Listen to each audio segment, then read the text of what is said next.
तो हेलो दोस्तों, बहुत दिन स्वप्न थिला कि माँ तारा तारिणी को दर्शन करने तो आज ता पूरण होगा जाऊँगी। तो फाइनाली आम बाहरी गलु चारि सांग आ पछरे आसुचंदी दुहे पहलवान आउ ए दुही को बोहिबारे ए गाड़ी पूरा परफेक्ट थिला।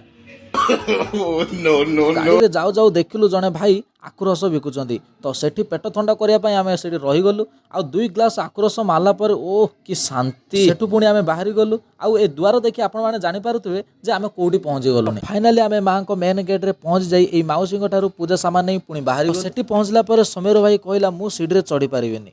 तो सेठु आमे डिसाइड कलु जे बस रे जिवु बोली। तो आमे सेठु कंडक्टर भाईना गोटाउ टिकट नै बस रे बसी गलु।